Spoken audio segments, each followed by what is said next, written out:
నమస్కారం students. RRB మరియు SSC ఎగ్జామ్స్కి ప్రిపేర్ అవుతున్నారా? అయితే బయాలజీలో మీరు అస్సలు స్కిప్ చేయకూడని టాపిక్ ఏదైనా ఉందంటే అది ద సెల్ అంటే కణం. ప్రతి జీవికి ఇదే ఫౌండేషన్. ఎగ్జామ్లో దీని నుంచి క్వశ్చన్స్ పక్కాగా వస్తాయి. సో పదండి, ఈరోజు కణం అనే అద్భుతమైన ప్రపంచంలోకి ఓ టూర్ వెళ్ళొద్దాం. ఈరోజు మన క్లాస్లో ఏమేం కవర్ చేస్తామంటే ఫస్ట్ అసలు కణం అంటే ఏంటో బేసిక్స్ చూద్దాం. తర్వాత దాన్ని ఎవరు కనుక్కున్నారో దాని హిస్టరీ ఏంటో తెలుసుకుందాం. ఆ తర్వాత కణం లోపల ఏమేముంటాయో పరిశీలిద్దాం. ఇంకా మొక్కల కణాలకి జంతువుల కణాలకి మధ్య డిఫరెన్సెస్ ఏంటి, అలాగే ప్రోకారియోటిక్ యూకారియోటిక్ కణాల గురించి కూడా మాట్లాడుకుందాం. ఇక చివర్లో ఎగ్జామ్ కోసం ఒక ఫాస్ట్ రివిజన్ కూడా ఉంటుంది. సరే, మనం మొదటి సెక్షన్కి వచ్చేద్దాం. ఇప్పుడు చూడండి, ఒక పెద్ద బిల్డింగ్కి ఇటుక ఎంత బేసిక్కో ప్రతి జీవికి కణము కూడా అచ్చం అలాంటిదే అనమాట. సో జీవం యొక్క ఈ బిల్డింగ్ బ్లాక్స్ గురించి ఇప్పుడు డీటెయిల్డ్గా తెలుసుకుందాం. మనం ఇప్పుడు చదవబోయే ఈ సబ్జెక్ట్ని సైటాలజీ అంటారు. ఈ పదం వినగానే కష్టంగా అనిపించచ్చు, కానీ దీన్ని గుర్తుంచుకోవడం చాలా తేలిక. చూడండి, సైటో అంటే కణం, ఇక లాజీ అంటే అధ్యయనం అని మనందరికీ తెలుసు. సో సైటాలజీ అంటే కణాల గురించి చేసే స్టడీ. సింపుల్ కదా? ఈ ఆర్డర్ చూడండి ఎంత అద్భుతంగా ఉందో. కొన్ని కణాలు కలిస్తే కణజాలాలు అంటే టిష్యూస్, కొన్ని కణజాలాలు కలిస్తే గుండె, కిడ్నీ లాంటి అవయవాలు, మరి ఆ అవయవాలన్నీ కలిసి ఒక పూర్తి జీవిగా అంటే మనలాంటి ఒక మనిషిగా తయారవుతాయి. ఇంత పెద్ద నిర్మాణానికి ఫౌండేషన్ మాత్రం ఆ ఒక్క చిన్న కణమే. ఓకే, ఇప్పుడు కొంచెం హిస్టరీలోకి వెళ్దాం. కణం గురించి మనకు ఈరోజు తెలిసిన విషయాలన్నీ ఒక రోజులో తెలిసినవి కావు. దీని వెనక ఎంతోమంది సైంటిస్టుల కృషి ఉంది. ఎగ్జామ్ పాయింట్ ఆఫ్ వ్యూలో వాళ్ల పేర్లు, వాళ్ళు ఏ సంవత్సరంలో ఏం కనుక్కున్నారనేది చాలా ఇంపార్టెంట్. సో కొంచెం శ్రద్ధగా వినండి. ఈ కథ 1665లో రాబర్ట్ హుక్తో మొదలైంది.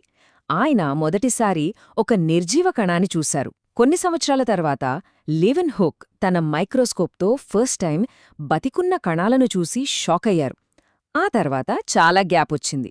దాదాపు 150 ఏళ్ల తర్వాత రాబర్ట్ బ్రౌన్ కణం మధ్యలో ఒక ముఖ్యమైన భాగం, అదే కేంద్రకం, ఉందని కనుగొన్నారు. ఇదే ఒక పెద్ద టర్నింగ్ పాయింట్. ఇక్కడో ఇంట్రెస్టింగ్ విషయం ఏంటంటే, రాబర్ట్ హుక్ చూసింది బతికున్న కణాలు కావు, అవి నిర్జీవ కణాలు.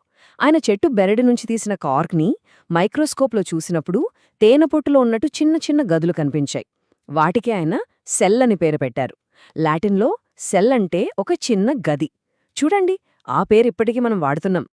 ఫస్ట్ ష్లీడెన్ ష్వాన్ ఇద్దరూ కలిసి ప్రపంచంలో ఉన్న అన్ని జీవులు కణాలతోనే తయారయ్యాయి అని చెప్పారు. అంతా బానే ఉంది, కాని ఒక ప్రశ్న మిగిలిపోయింది. అసలు ఈ కణాలెక్కడ్నించొస్తున్నాయి?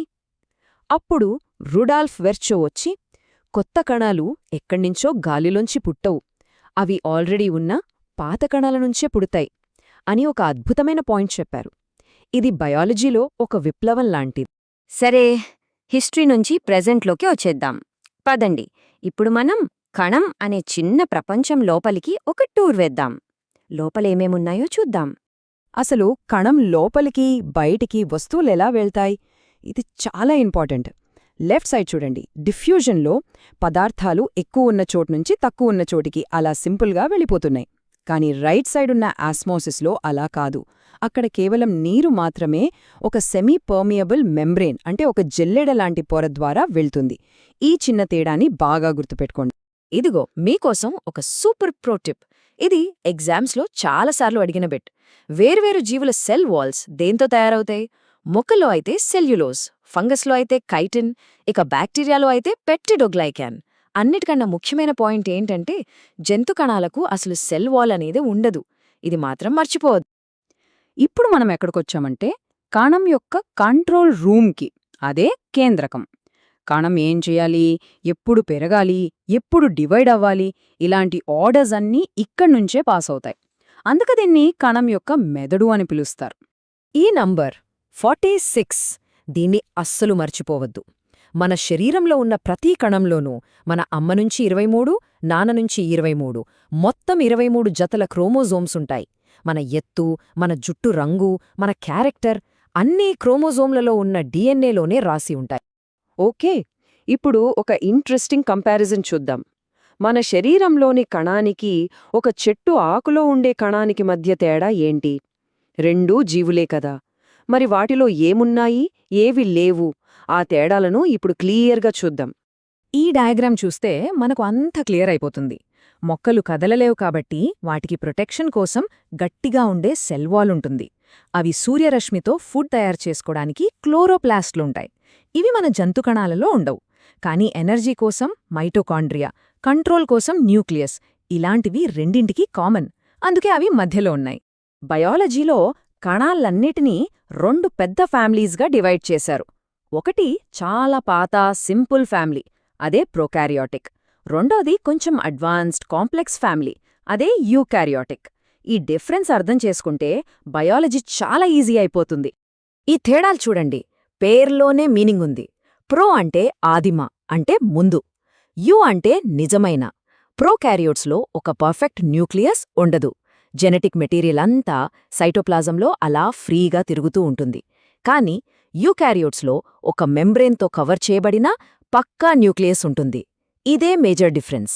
ఈ బొమ్మ చూస్తే మనం ఇందాక మాట్లాడుకున్నదంతా విజువల్గా కనబడుతుంది. రెండింటిలోనూ రైబోజోమ్స్, ప్లాజ్మా మెంబ్రేన్ లాంటివి కామన్గా ఉన్నా, యూకారియోటిక్ కణంలో చూడండి, ఒక క్లియర్ న్యూక్లియస్, మైటోకాండ్రియా, ఇంకా చాలా ఆర్గనల్స్ ఉన్నాయి. ఈ కాంప్లెక్సిటీనే దాన్ని స్పెషల్గా నిలబెడుతుంది. ఓకే, ఫైనల్ సెక్షన్కే వచ్చేసాం. ఇది చాలా ఇంపార్టెంట్. ఎగ్జామ్ పాయింట్ ఆఫ్ వ్యూలో చాలా ప్రశ్నలు ఇక్కడ్నుంచే వస్తాయి. సో ఇప్పుడు మనం కణంలోని ముఖ్యమైన భాగాలను, వాటి నిక్నేమ్స్తో పాటుగా ఒక ఫాస్ట్ రివిజన్ చేద్దాం. రెడీగా ఉండండి. రెడీయా? Let's go. Mitochondria, power house of the cell, ఎనర్జీనిస్తుంది. లైజోజోములు, సూసైడల్ బ్యాగ్స్, సెల్ని క్లీన్ చేస్తాయి. ఎండోప్లాస్మిక్ రెటిక్యులం, ప్రోటీన్ మరియు లిపిడ్ ఫ్యాక్టరీ.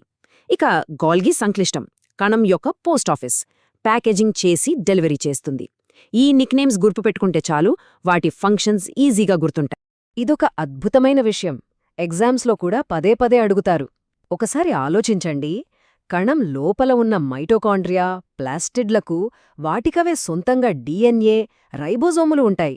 అంటే అవి కణం కంట్రోల్తో సంబంధం లేకుండానే వాటికవే డివైడ్ అవగలవు. ఒక దేశంలో స్వయం ప్రతిపత్తి ఉన్న రాష్ట్రంలాంటిదనమాట. ఈ పాయింట్ని ఖచ్చితంగా నోట్ చేసుకోండి. సరే, ఈ క్లాస్ ముగించే ముందు మీకోసం ఒక చిన్న ప్రశ్న. Power house of the cell అని పిలుచుకునే ఏ కణాంగానికి దాని స్వంత డిఎన్ఏ ఉంటుంది? మనం ఇప్పుడే దీని గురించి మాట్లాడుకున్నాం. సమాధానం ఆలోచించండి. మీ పరీక్షలకు ఆల్ ద బెస్ట్.